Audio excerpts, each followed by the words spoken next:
ఇతను సినిమాల్లో కమేడియన్, కానీ రియల్ లైఫ్ వేరు. బ్యాక్గ్రౌండ్ తెలిస్తే దిమ్మ తిరిగిపోద్ది.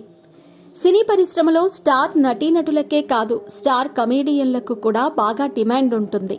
తెలుగులో బ్రహ్మానందం, ఆలీ, కృష్ణ భగవాన్, సునీల్, గిరిబాబు, కోవై సరళ వంటి హాస్య నటీనటులకు ఉన్న క్రేజ్ గురించి ప్రత్యేకంగా చెప్పక్కర్లేదు. అలాగే తమిళంలోనూ పలువురు కమేడియన్స్ బాగా పాపులర్ అవుతూ ఉంటారు.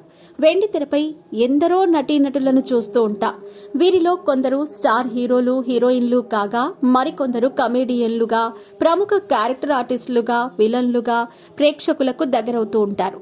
సినిమాల్లో కడుపుబ్బా నవ్వించే హాస్యాన్ని పండించే నటులు ఇండస్ట్రీలో చాలా మందే ఉన్నారు. వీరిలో కోలీవుడ్ కి చెందిన ప్రముఖ నటుడు రాజేంద్రన్ కూడా ఒకరు. ఇతను చాలా సినిమాల్లో విలన్ గా కూడా నటించాడు. చాలా మంది సినీ ప్రేమికులకు ఇతని పేరు తెలియదు, కానీ అతని ఫోటో చూసిన ప్రతి ఒక్కరూ అతన్ని గుర్తిస్తారు.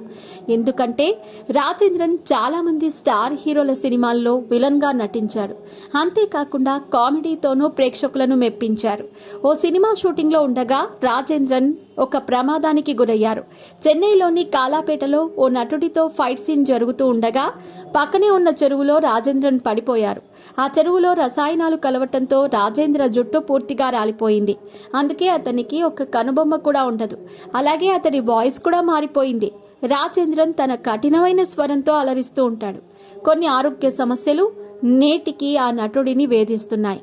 సినిమాల్లో విలన్ గా కనిపించిన ప్రముఖ నటుడు రాజేంద్రన్కి 64 ఏళ్లు.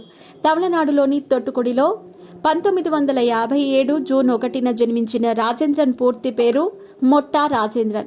దాదాపు 500 సౌత్ సినిమాల్లో స్టంట్ మ్యాన్ గా పనిచేశారు.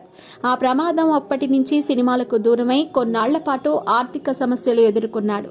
చికిత్స అనంతరం మళ్లీ ఇండస్ట్రీకి వచ్చాడు. వరుస సినిమాల్లో నటిస్తూ తనలోని లోటుపాట్లను అధిగమించి ఎదిగాడు.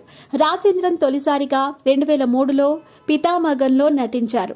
2009లో నాన్ కడవుల్లో విలన్ పాత్రను పోషించారు. అతను తమిళ చిత్రాలలో ప్రతినాయక సహాయ పాత్రలు కూడా పోషించటం కొనసాగించాడు. బాసెంగిర భాస్కరంలో తన విలన్ కామెడీ పాత్రను అనుసరించి తాను అలాంటి పాత్రలలో టైప్ కాస్ట్ చేశారని చెప్పాడు. సింగం 2, తేరి, కాంచనా 2 సహా పలు సినిమాల్లో కామెడీ ద్వారా అందరి దృష్టిని ఆకర్షించాడు. రాజేంద్రన్ హాస్య నటుడిగా 160కి పైగా చిత్రాలలో నటించారు.